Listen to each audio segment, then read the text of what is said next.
Okay, welcome everybody to Kim's video journal. Today is Sunday the 31st of May 2020. We'll do the usual, which is the questions, and then we'll get Kim to do her journal. Okay, 20 questions. What is your name? Kim Tolton. How old are you? 56. What is your date of birth? 22nd of July 1963. Who are you talking to? My husband Steve. How many children have you? 4. What are their names? Leslie, Christopher, Carly and Michael. Do you have grandchildren? I do. What are their names? Leia and Alfie.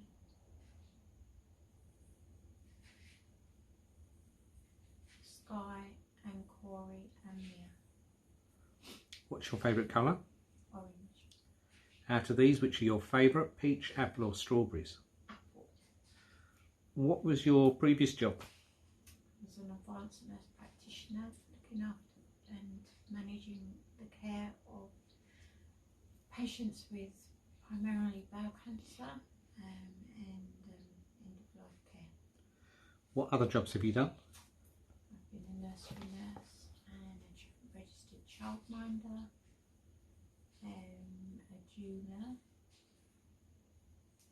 I worked in a mushroom farm and in a fish and chip shop. And I worked for Customs and Excise. What was the song you danced with your granddad? Moon River. Where did you go on a holiday each Easter with your family? Coaster. What was the name of yours and Sean's pony? Angus. What is your favourite hobby? Horse riding. What town do we live in? Battlesbridge.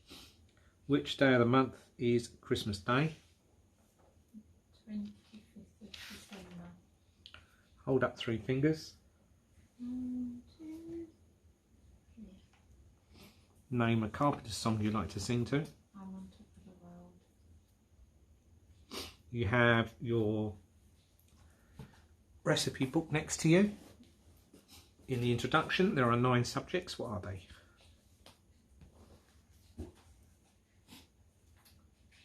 Small bites, salads, soups, curries, stir fries,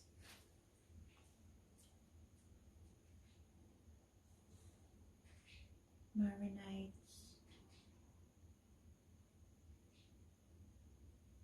rice, and I think there should be noodles in there somewhere, but I can't see it. Okay, not to worry.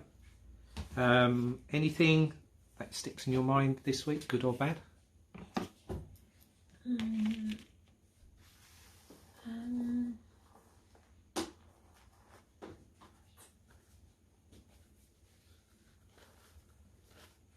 I know we've been busy.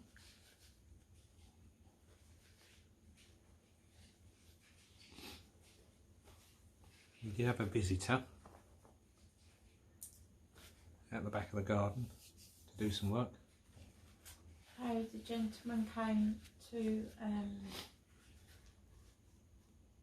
take away all of the vegetation that needed to be disposed of because of the subsidence on the house. That was it, wasn't it? I think that's about it really, yeah. Okay. Right, I'll leave it to you because I know you wanted to talk. Last week you just spoke about your very early life and now you want to talk about the next part of it. Yes. So, we kind of got to going up to secondary school, not secondary school, with primary school. And it's all very intertwined with family, obviously. And moving up from infants to juniors was a big transition. But I think I said last week, I love reading, and I used to get a real buzz when it was my turn to be picked out to go and read with the teacher, this gentleman teacher. And the most memorable thing I have about him is that he came and bought one of our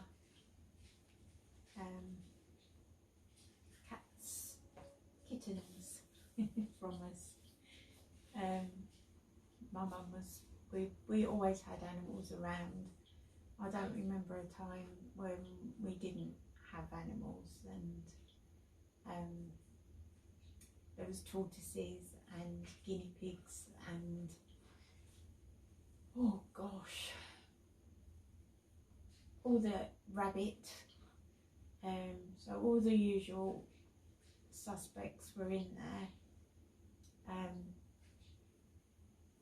So yeah, and one of our teachers, and that was kind of a really strange thing, but I can remember feeling quite proud that a teacher was coming to get one of our kittens.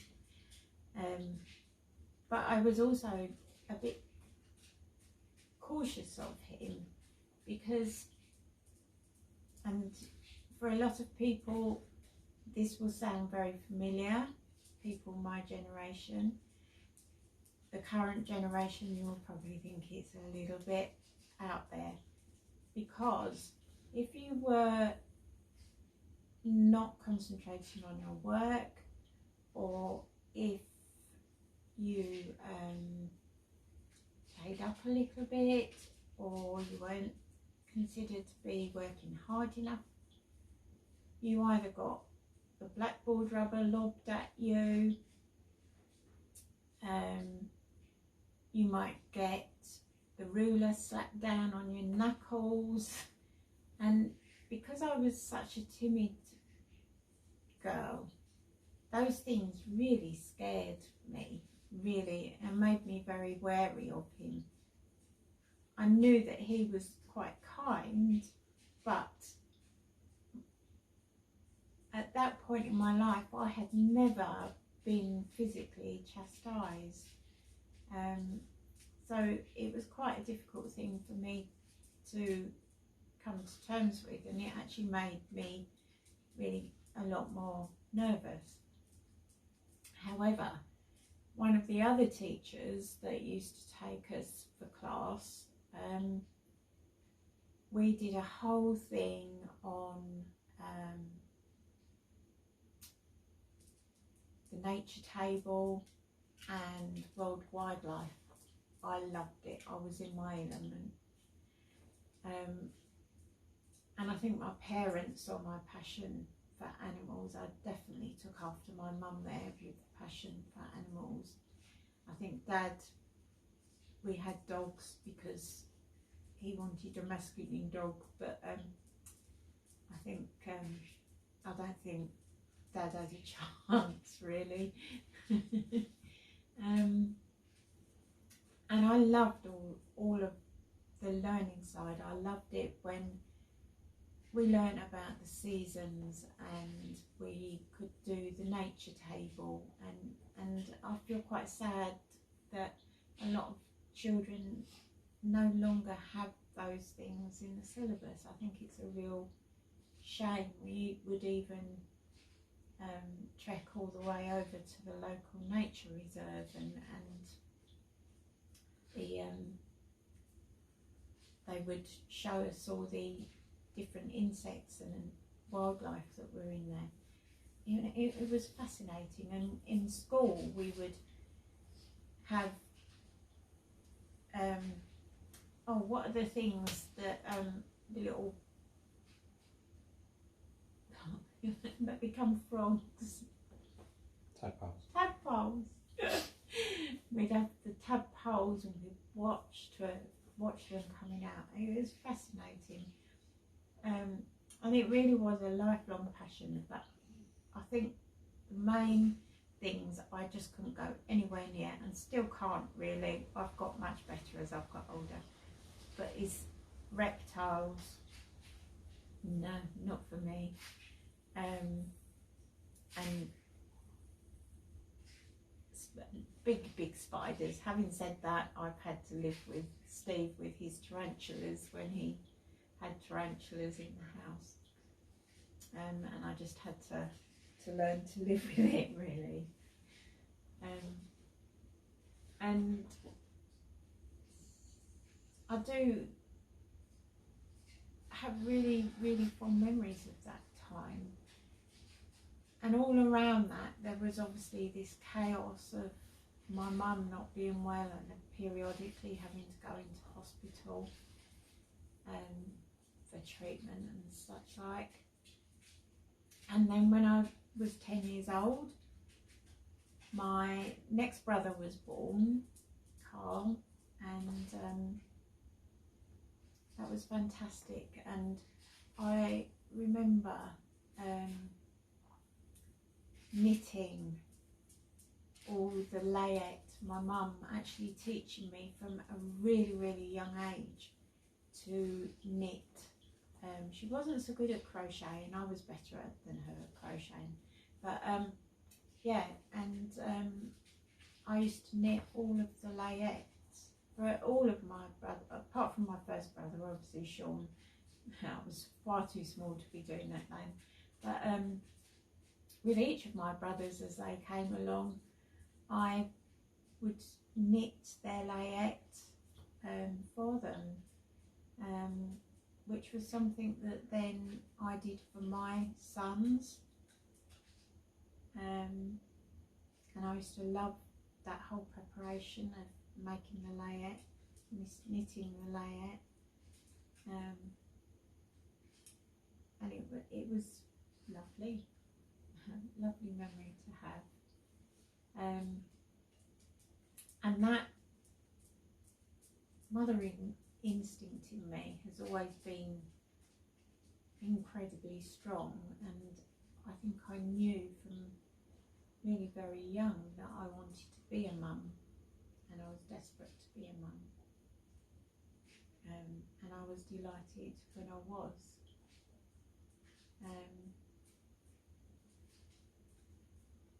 And those memories kind of go backwards as well, because my grandmother, my maternal grandmother, was an amazing seamstress and crafter, and I definitely got her touch.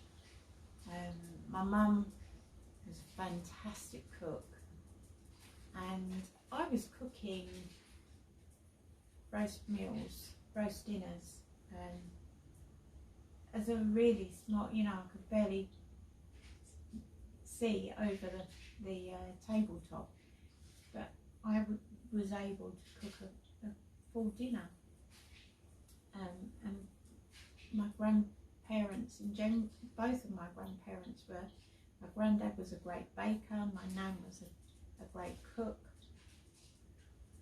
but, and it was a very big but, from the moment I came off of milk in childhood, I just was such a fussy eater, and I know it caused my parents huge amounts of distress. It was the 70s, and the doctors said, well, she's just got to eat, so you've just got to make her eat. And I remember this one day going into school and the school teacher saying to me, you've got to eat your dinner. I've got the letter from your mum, and I've got to give you your dinner even if I have to feed it to you. And they started shoveling it in, and I just remember crying the whole time, and I just vomited it back all over them. Much, they were not impressed, but they never tried it again. And I think from that moment on was when my relationship with food really changed. By the time I was 8, I was causing my parents quite a lot of concern, and it was to a point where I would have to sit at the table and I would be pushing, and basically I cannot bear the texture of meat in my mouth. It makes me heave and want to vomit. And unfortunately it caused some lasting effects. Lena Zavaroni, I can remember, she was about the same age, well, I think she was a little bit older than me, but I remember it coming out that she had, what's the word I'm looking for? The eating disorder, but anorexia.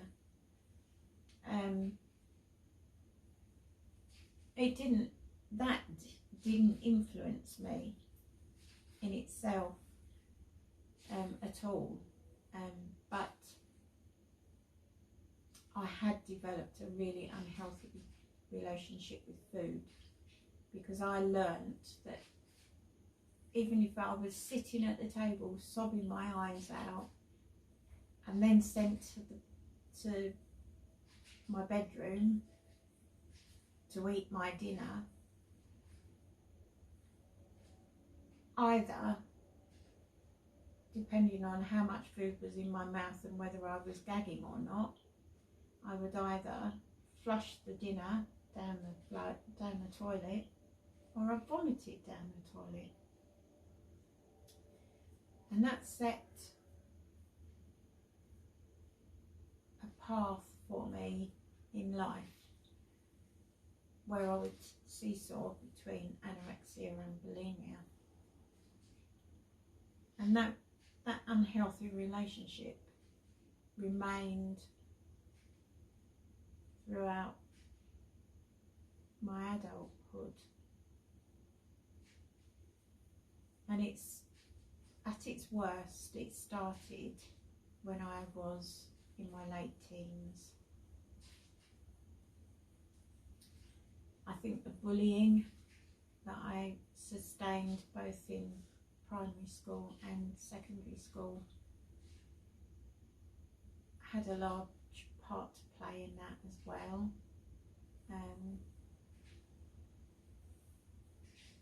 I know that that's just, you know, that is children, and I know that, and I don't have any regrets of that time, because I am where I am because of the journey I've travelled. So I don't have any regrets or feel badly about those times, because I did overcome it. I ended up running the local Eating Disorders Association group, and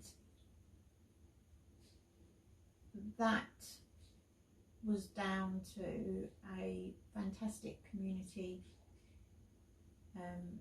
mental health nurse that worked with me, and I made a very special friend there, my best friend,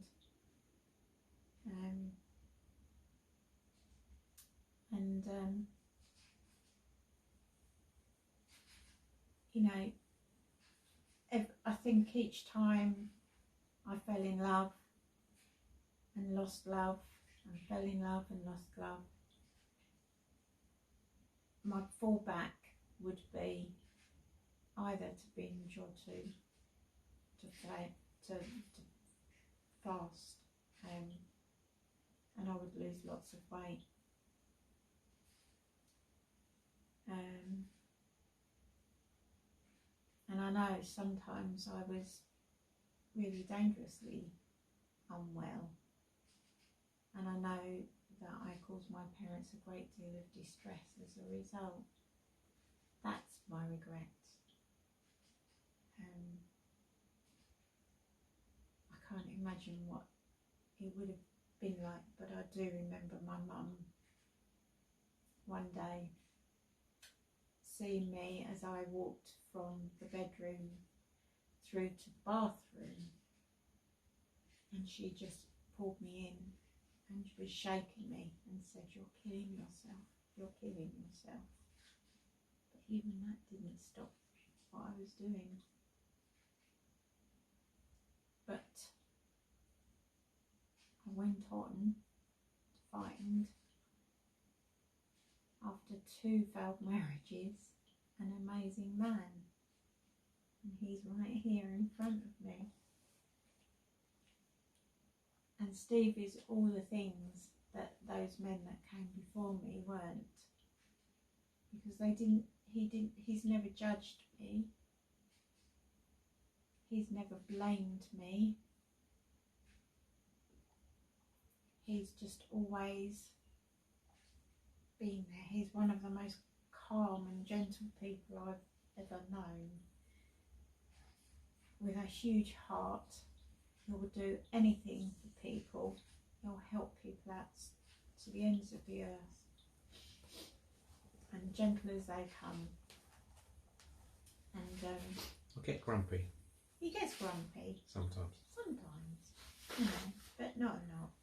He does have me to contend with after all.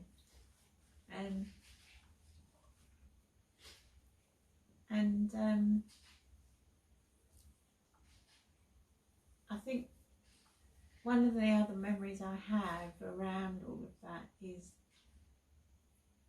I've been a lifelong vegetarian. Growing up in the 70s, you just weren't vegetarian. And as soon as I left home, which was quite young, I was 17 when I left home, I just relied on fruit and veg, and have done ever since. And I'm so, you know, back then, I think the only choices, even years later, it was either a quiche or what were the other most called? Cauliflower cheese, or a curry, vegetable curry. So they were very sort of nondescript back then. The best thing we had as an instant meal was Vesper meals, which were dried curries and sauces and things that you would have to rehydrate and cook. Weren't fantastic, but it was the first chop suey that we had. And over the years, by the time I had my first son, Mum had finally got that I just didn't eat meat. I just didn't like it at all.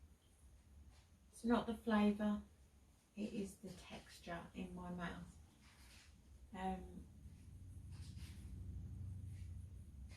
And once in a blue moon, I used to get a craving for bacon, really, really crispy bacon. That's the only way I could eat it. But not now, really. And my nan, right up, she was in her 80s when she passed away. And right up to the day, almost the day she died,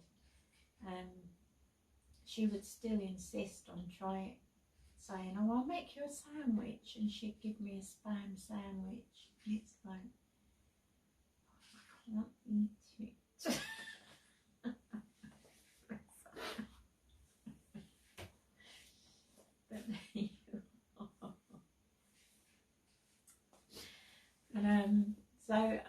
probably it for today. Next time I'm going to be talking more about my grandparents because they were a huge part of my life, and I really want to document that so that my children really totally understand the importance of my grandparents for me and for my family. Yeah. Thank you. Okay, thank you everyone for listening, and hopefully we will see you next week. Well, everyone, take care.